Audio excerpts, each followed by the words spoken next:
Nous sommes faits pour croire, pour nous accrocher à des images, des idées qui, bien que souvent chimériques, nous offrent une bouée à laquelle nous accrocher lorsque l'on a de la difficulté à délier le vrai du faux. On peut croire en Dieu, au lutin, à la télékinésie, à la combustion spontanée, aux fantômes ou aux petits hommes verts. Mais ce que l'on aime dans nos croyances, c'est lorsque ces dernières laissent des traces, nous rappelant que, peut-être, elles existent vraiment. Générique.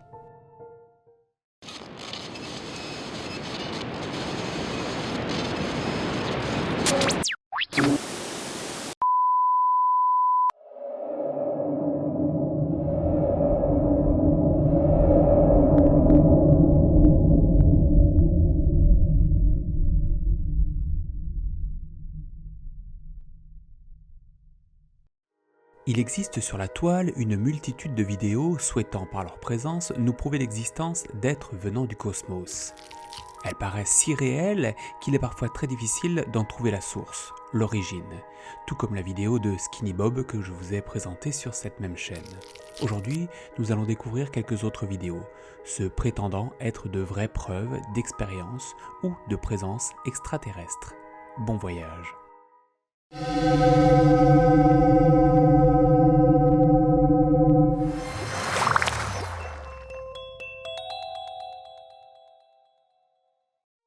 Le 6 octobre 2019 est arrivée sur la toile une bien étrange vidéo. Celle-ci, d'une durée de 5 minutes 56, nous présente dès les premières secondes un texte énigmatique. Il n'y a pas de connexion entre Tacoamo et le 20 juillet 1969. Les recherches qui ont été conduites à Tacoamo ont été complétées le 20 juillet 1969. Le 20 juillet 1969. Cette date toute particulière n'a pas été choisie au hasard, puisque c'est à cette dernière que Neil Young et Edwin Aldrin ont posé pour la première fois le pied sur la Lune.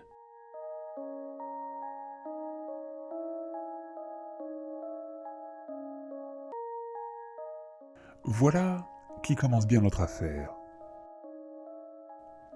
La suite de la vidéo, entièrement en allemand, présente ce qui pourrait s'apparenter à un camp, et c'est ce dernier que l'on nomme Tacoamo.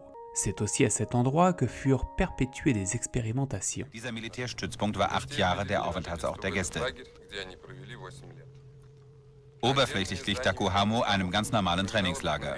In unterirdischen Bunkern aber befand sich eine Unmenge von Forschungseinheiten. Un texte nous en apprendra encore un peu plus. Tacoamo a été évacué en 1968. Les archives ont été détruites. Désormais, plus rien ne peut être prouvé. Tacoamo.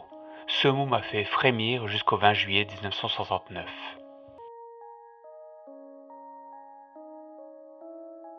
Il va alors s'en suivre d'étranges images d'archives, dans lesquelles nous voyons ce qui s'apparenterait à de la vidéosurveillance. Durant un temps, on ne comprend pas ce qui est surveillé, qui ou quoi. Puis un homme apparaît à une fenêtre. Die Aufnahmen von Alsans Ausflügen sind auf Befehl von zerstört worden. Eines Tages Ce dernier disparaîtra dans le fond de la pièce où il se trouve. war sich unserer Anwesenheit längst bewusst, denn er hat seit seiner Ankunft in diesem Hause nie das Licht angemacht. Eines Tages gelang es Alson, der ständigen Überwachung zu entgehen. Ob er wirklich geflüchtet ist oder ob sein Verschwinden... Nous sommes ici à la moitié de la vidéo. La suite ne démentira pas l'étrangeté de cette dernière. Les images que vous allez voir ne vous apprendront rien, ne montreront rien et ne prouveront rien. En effet, mis à part des plans fixes de caméra, nous montrant que l'on a affaire à de la vidéosurveillance, nous n'apprendrons pas grand-chose. Enfin si, nous allons apprendre une chose. Les lieux sont habités par une personne, un dénommé Yuri, qui a priori a fait partie des expériences de Tacoamo. Ce dernier reste là, le regard souvent vide, sa conscience paraît peu à peu disparaître, sa santé mentale s'amenuiser. Der Mann muss krank sein, denn er nimmt Arzneien zu sich, die zumindest für wenige Stunden eine Besserung herbeiführen. Falls er Alson II... Jusqu'à la fin, où l'on voit une main appartenant à un corps hors champ, testant ce qu'il reste de vie en Yuri. Mais rien ne restera. Ce dernier aura perdu l'esprit. et sans doute la vie. 1969. Am folgenden Tag betrat Neil Armstrong erstmals den Mond. Das Rätselraten um Taku Hamo ging mit verstärkter Intensität weiter.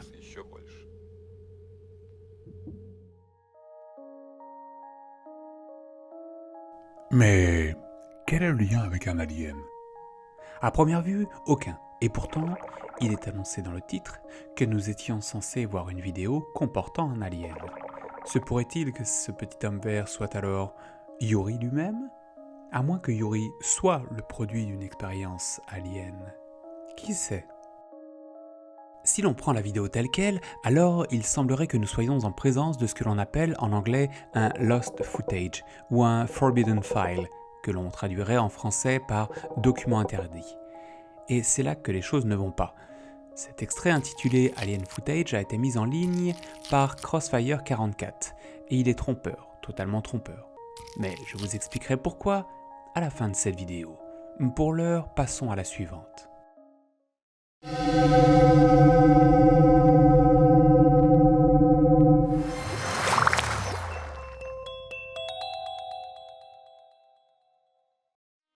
Sur la chaîne de Mark the Ride, une vidéo fut publiée le 2 juillet 2016 et dure 2 minutes 57. Elle nous présente 4 personnes en passe d'autopsier ce qui pourrait s'apparenter à un cadavre extraterrestre. Les personnes présentes parlent russe et un commentateur par-dessus le son original nous explique la scène. Les personnes présentes ici paraissent être de véritables scientifiques ou tout au moins des chercheurs en biologie, parlant en russe. Heureusement pour nous, l'échange entre les protagonistes est sous-titré et l'on comprend alors qu'il s'agit clairement d'une opération effectuée par des scientifiques professionnels en leur domaine. Après plusieurs minutes, le plan de caméra change.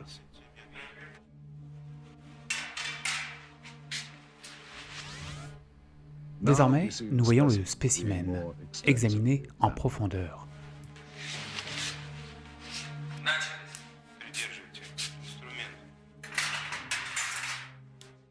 Le commentateur termine la vidéo sur une suite de questionnements comme « Serait-ce la plus grande découverte de ce siècle ? Qu'en est-il des restes du spécimen disséqué ? Quelle est l'origine de cette vidéo ?» Si cette vidéo est authentique, elle représente l'une des plus grandes découvertes de tous les temps. Si c'est une vraie vidéo d'un examen scientifique, qu'en est-il des résultats? Qu'ont-ils appris?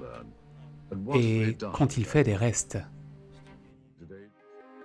On trouvera sur la chaîne de Mark the Ride une autre vidéo se déroulant vraisemblablement toujours en Russie, Avec toujours le même commentateur nous décrivant la scène. Ce que nous voyons est le site d'un crash d'OVNI vu par une caméra placée sur le dessus d'un des camions. Dans cette dernière, nous suivons un groupe de soldats russes se dirigeant sur le site d'un crash d'OVNI que l'on peut voir ici. Maintenant, nous voyons un groupe de soldats. Les troupes sont dirigées par un officier. Ils se joignent à d'autres troupes, déjà présentes sur la scène. Le commentateur passera le plus clair de son temps à décrire un fait intéressant. En effet, au lieu de nous décrire la scène en détail, il se penchera durant une bonne minute sur le travail des caméramans et des caméras présentes sur les lieux. Puis, le commentateur laissera soudainement place à la voix off originale, hélas non traduite, avant de revenir sur le travail des caméras. События приняли более такой масштабный характер. По просьбе КГБ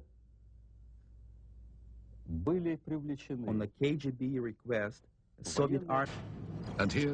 Jusqu'à ce que l'on voit cet homme dirigeant le caméraman pour qu'il fasse un plan sur le disque. Il est possible que plus de films ont été faits, mais les plans que vous voyez sont les seuls retrouvés sur le site du crash. Mais jamais nous ne verrons l'intérieur de l'objet. Pourtant, sous cet angle, nous voyons clairement en arrière-plan un caméraman prendre un plan de l'intérieur de l'appareil. Malgré tout, les images de ce caméraman n'ont jamais été trouvées. Ces deux extraits ont sans nul doute la même source. On pourrait même penser que ce second extrait, celui du crash, précéderait à celui de l'autopsie. Pour en avoir le cœur net, je vous invite à rester jusqu'à la fin de cette vidéo.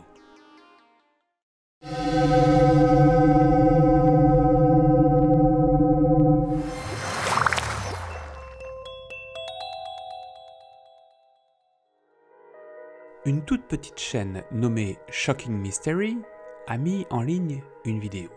La seule présente d'ailleurs sur cette dernière.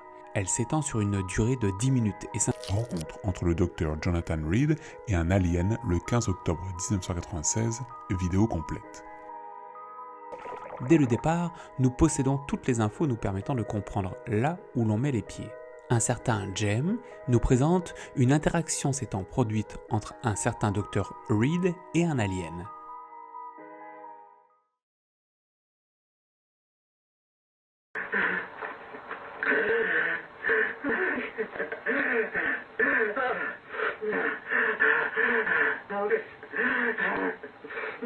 Très vite, on se rend compte de deux choses.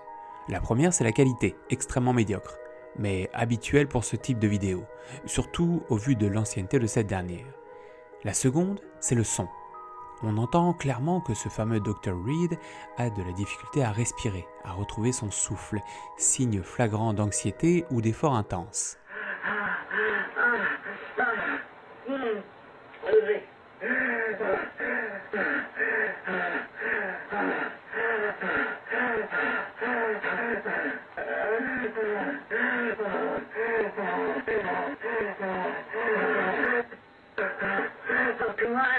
Come on, work. Fuck.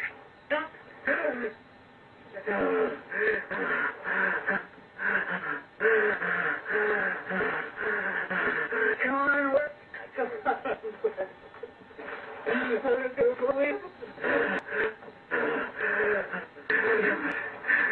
C'est au tour de la seconde minute de la vidéo que nous rentrons un peu plus loin dans la découverte du Dr. Reed. Ce que nous avons ici sous nos yeux serait le fameux alien, source de son anxiété entendue précédemment. Une anxiété qui n'empêchera pas le Dr. Reed de pousser son investigation en touchant, tournant, manipulant le corps de la créature.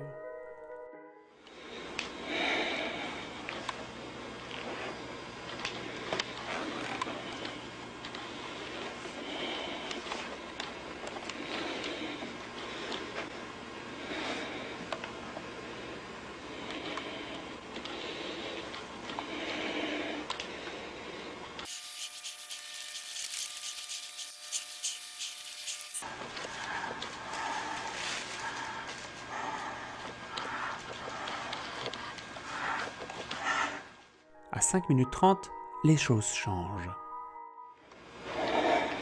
Docteur, quand avez-vous entendu ces cris?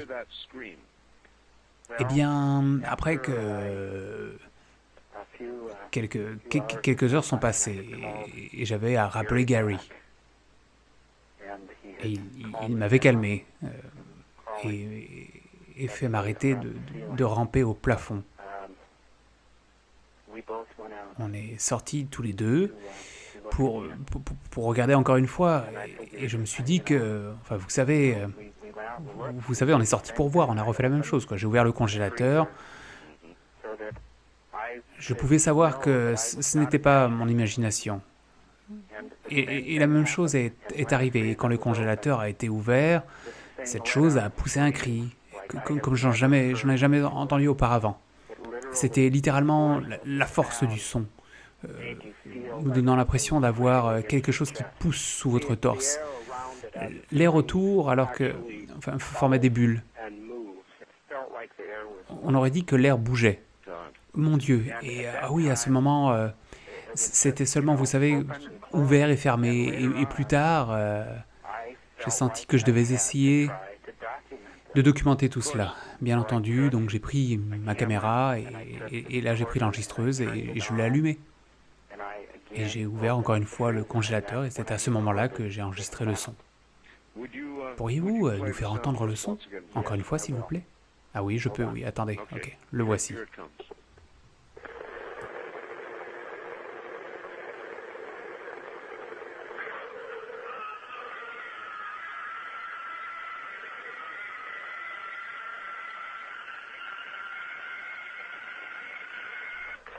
Oh mon Dieu. Ah, c'est terrible, mon Dieu. Ah, vraiment terrible. Voilà 2 minutes d'interview nous permettant de mieux comprendre de quoi il en retourne.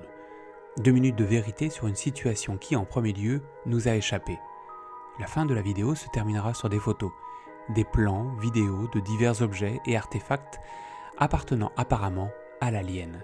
Nous obtiendrons, sans la rechercher, une dernière info.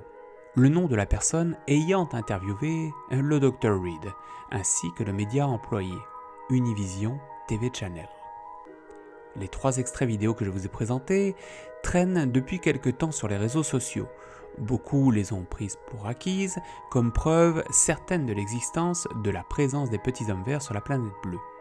Parfait, j'aimerais que ce soit le cas, alors allons vérifier.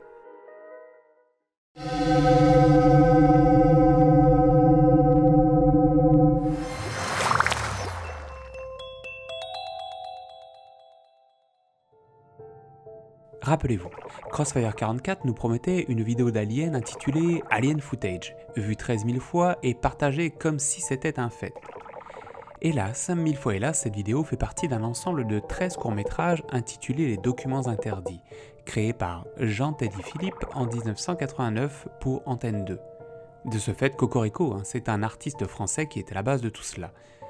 Sortie de son contexte et mise en ligne sur une chaîne à faible diffusion, cette vidéo a réussi à faire son petit bonhomme de chemin pour devenir, aux yeux de certains, une preuve de l'existence des petits hommes verts, ainsi qu'une démonstration de ce que l'homme peut faire de plus insidieux envers lui-même, des expérimentations.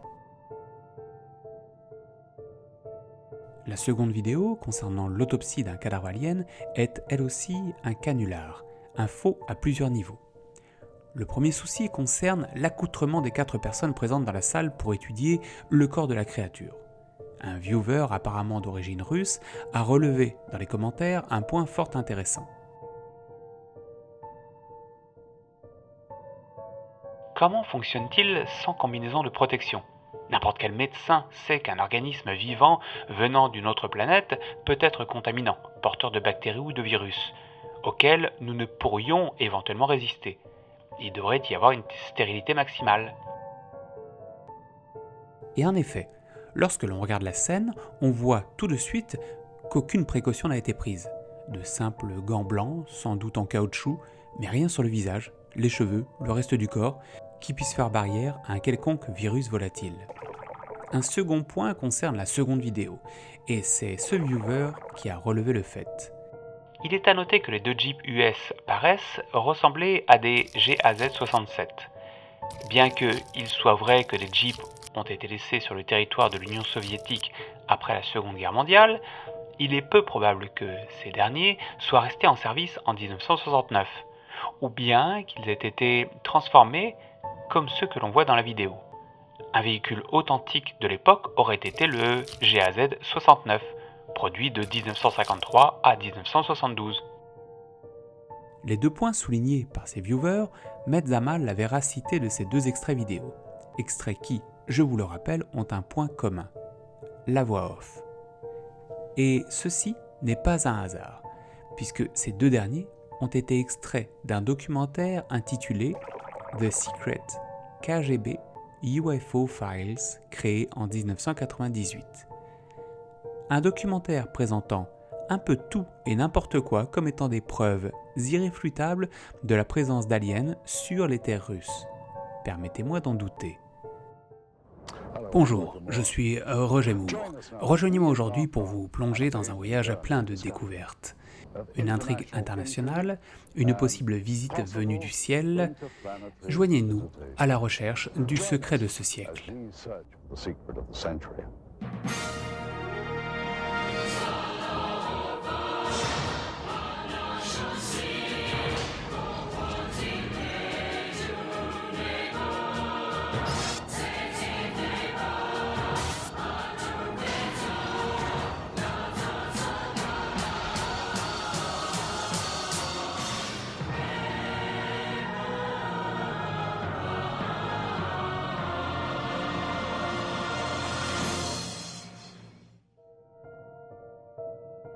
En ce qui concerne la dernière vidéo, c'est une autre histoire. La personne présente dans cette dernière se fait appeler Dr. Jonathan Reed. Dr. Reed, qui est-il ? Existe-t-il des traces de lui et surtout de sa rencontre du troisième type ? Pour cela, il faut aller faire un tour du côté de Facebook. C'est là qu'existe son profil. Sur ce dernier, on peut enfin mettre un visage sur ce fameux Dr. Reed. Celui-ci.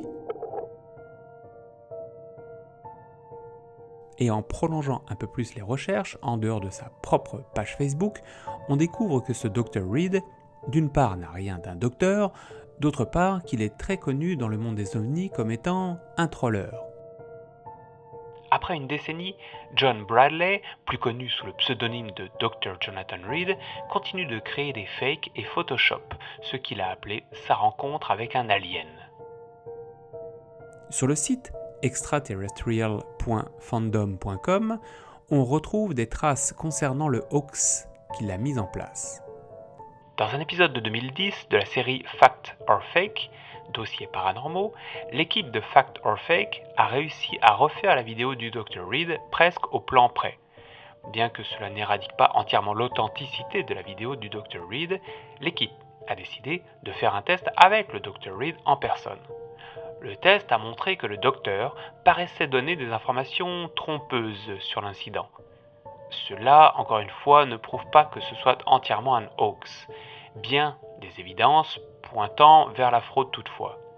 Et la communauté ufologique a, dans l'ensemble, placé la vidéo du docteur dans la catégorie fake. La vidéo du Dr. Reed est pauvre en qualité, pauvre en narration, pauvre en détails. Elle a été reconnue sans preuve formelle comme étant un fake, fabriqué de toutes pièces. Ce fameux Dr. Reed est par ailleurs connu et reconnu comme étant lui-même un scammer, un fraudeur, ceci n'aidant pas sa cause. Mais toutefois, au vu des éléments que nous possédons, le droit de douter subsiste. Après tout, pourquoi pas ? Voilà, cette vidéo est maintenant terminée. N'oubliez pas le petit like, le petit commentaire et tous les apparats dont YouTube est friand pour m'aider dans mon travail. Je vous embrasse, ciao et à la prochaine.